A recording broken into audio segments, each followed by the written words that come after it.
Hello everybody, my name is Benjamin Bloom and I was expecting to talk to you today to preview some championship games this weekend and my trip to Fulham versus Brentford tonight and Bristol Rovers and Ipswich tomorrow and then Brentford and West Brom on Tuesday night. But I'm not going to be talking about any of that because those games are not going to be happening because the EFL have just suspended football until April the 3rd. So 3 weekends time, no football until then. This is obviously in response to the COVID-19 virus outbreak, which is now playing havoc with many people's lives. Obviously, people's health and safety is the most important thing. So before I get any comments saying, why are you talking about football when this is happening? This is a football channel. And yes, I do acknowledge the importance of people being safe and protecting, as the government have said, people with existing respiratory problems and the elderly. My missus has asthma and my mother and father are in their 70s. So I'm painfully aware of this.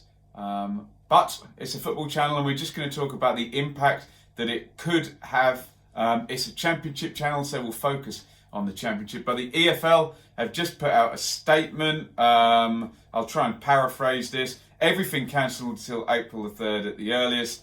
It will be under constant review. So that means it could go longer, but it's not going to go shorter. They've been quite clear about that. Postponements, all Championship League 1, League 2 Academy and youth fixtures. Clubs advised to suspend indefinitely all non-essential activities. EFL board has continued to take advice offered by the government, but emerging developments mean now is the time to implement football's contingency plans in a response to the crisis. A further update will be given post an EFL board meeting next week. You assume that'll be first thing Monday morning. Could be the only thing on their mind at the moment. A decision has not been made lightly. EFL must prioritise the health and well-being of players, staff and supporters whilst acknowledging the government's national efforts in tackling the outbreak. So unprecedented stuff here. We are 37 games into a 46-game championship season. You've got Leeds and West Brom in those top two places. Others chasing off in the playoffs. Can I remember the table? Fulham, Forest, Brentford, Preston. And down in the relegation zone, Charlton have just dropped in there with Luton and Barnsley. The championship is a really interesting one because of the money associated. Mostly, I would say, for the teams at the top, because, and we've discussed this many times on the channel, this is the one place in football where your income can go, and we're talking hundreds and hundreds of percent. Your income can literally go up from, 7 million TV money to 100 million in the first year of the Premier League, and then a minimum of 2 years parachute payments of 45 and 35, so sort of 70, 80 million. So 180 million for promotion, even if you get relegated the very next season. So the legal ramifications of whatever they're going to decide to do are absolutely massive. If teams at the top have made budgets based on likely promotion, risked the future of their clubs in a lot of instances, then they really need to finish the season. That would be my first comment, my first opinion on it, is that any cancellation, things of that nature, that needs to affect next season, and they need to, in whatever way possible, try and safeguard all what has happened before up to the season. I preface all my comments on the basis that this outbreak is going to last a number of weeks. It's going to peak and then it's going to calm down as the weather improves. Obviously, there's a doomsday scenario that none of the human race wants to talk about, that it gets worse, but everything we hear is It's not going to do that. So all my comments are based on the fact that this is going to peak and then it's going to calm down, and then as the sun comes out, things are going to get better and the disease will be more difficult to spread and testing will improve, etc., etc. And God knows vaccinations, how far they are away from that.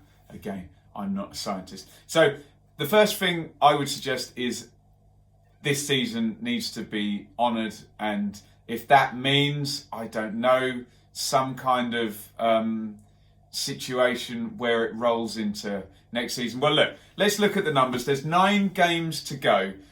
We are at, what date is it today? Friday the 13th of March. The league gets cancelled on Friday the 13th. Couldn't write it, could you? 9 games to go. The playoff final is scheduled for Bank Holiday Monday, which is May the 25th. So, in an ideal world, at the moment, if you're the EFL and your fingers and everything is crossed, that the outbreak is going to calm down. And again, I acknowledge before someone comments me, I know the important thing is the health, but I'm just talking about the football angle. So if everything is go again on April the 3rd, which it may not be, then you have 8 weeks between April the 3rd, or 8 weekends basically, between April the 3rd and May the 25th to finish the season, which is 9 league games, and then you've got 3 playoff games as well. I'm just talking about the Championship. I know there's Champions League finals after all of this, and then the European Championships for the national teams in the summer. I'm just talking about the Championship. So you've got 8 weeks to fit in 11 games, 12 games, including the playoff final.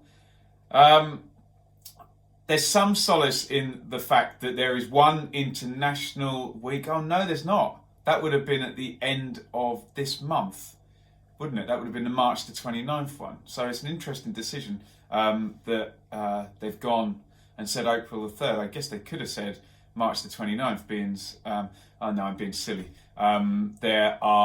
They're doing League One obviously as well, so that's why they've done that. So forget that I just said that. I'm spitballing here and going off the cuff, as most people are with this issue. So yeah, really there is no breathing space. You would have that Easter weekend, so there would have been a round on April the 4th, and then the Easter weekend where you go bang bang, which is Friday, Monday, which I think takes you up to Monday the 13th. And then I think it's fairly straight through after that. I'd assume there's no 3-game weeks between then and the rest of the season. Then traditionally you have a week off. You play Saturday, Tuesday, Wednesday, Friday for TV, whichever you're saying, you get my drift. For the playoffs, which would be week 2 of May, you're looking at May the 10th, around that area. And then you do have that long hold for teams that do get to the playoff final of about a week and a half, isn't it, between that Wednesday right through until the actual final. Obviously, Wembley Stadium gets booked up, so it's going to be very, very interesting to see how they're going to cope with this. Be very interested if people have solutions. If we're back on April the 3rd, you would think, is there a scenario where they can generate 1 extra week by removing the week off in between the playoff semi-finals and the final? That would be unprecedented. Can they throw in an extra 3-game week at the back end of April? That could possibly happen and finish those fixtures a week earlier. Again, we're talking about 8 weeks to play 11 games. So if you play, I mean, most people, could the playoff final could that even be a 3-game week? As I've suggested, Saturday, Tuesday, and then you play the final on a Saturday. They're going to have to fit it in somehow. I suppose the other option is you could add weeks on going into June. One would assume that would mean the playoff final may not be at Wembley. These are all things that could possibly happen. Again, the doomsday scenario is that we don't restart on April the 3rd, and as soon as you go past Easter week, you've then got a 3-game week gone, and things get a hell of a lot more tough after that. So going to be very, very interesting. And again, all my comments are hopefully with the empathy and understanding that yes, the outbreak is the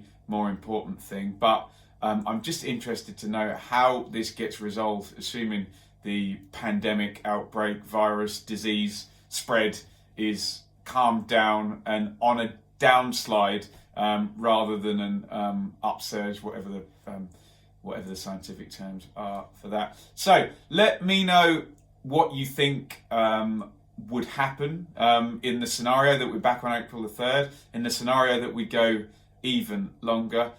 What do you want to happen? What do you expect to happen? How can they solve this? Which clubs are most in danger? We're talking about clubs now going without gate receipts income. Obviously, we know that's not an issue for Premier League teams because I think it's an absurdly low percentage of their income actually comes from gate receipts. For Championship teams, less so, but for League One and League Two, this is an issue where the lower down you go, the more percentage of the income comes from gate receipts, the less comes from TV money because it's much low. Could be a really big issue for some teams lower we go down the pyramid. Could they come back with games behind closed doors once things are on a downswing? Again, would that affect teams? Which teams, teams like Millwall and Leeds, where the atmosphere is a big part, will they be more affected than, no offence, say Reading or Blackburn, where maybe it's a little bit quieter in those grounds? Who knows? Look, I'm going to stop rambling on that. Let me know what you think should happen and what you think will happen and how you would resolve this if we come back April the 3rd or even later still coming around. I guess remember the playoffs only affect 4 teams, whereas the regular season affects 24. So maybe they squidge up the playoffs. Who knows? A lot of speculation here. In terms of my lovely channel, which I'm trying to grow, I'd be very interested in your ideas in the comments for videos I can make in the absence of games. Obviously, games are my lifeblood for the channel. Reviews, previews, going to them and match experiences, etc. So be interested in getting your ideas so I can keep things going. And again, I know it's not the most important thing, but I'm just working towards keeping things going because I can do that from the sanctity of my house and just make sure that all the surfaces are clean and that I wash my hands very often. So let me know what you think. How are you going to survive without the football for 3 weeks, and what you would do to get this season finished and ticked off if you were the EFL. Thank you for watching. A lot of speculation. I don't know what I'm talking about. We know not a lot about the science. We don't know what's going to happen. So please don't give me those comments that we often get. Oh, you're just speculating. What's the point in making a video? That's what we do. We have a discussion and we talk about it. So hopefully we can do that. Thank you for watching. Hopefully see you soon, but certainly not see you soon with any match stuff for the next 3 weeks. Over and out.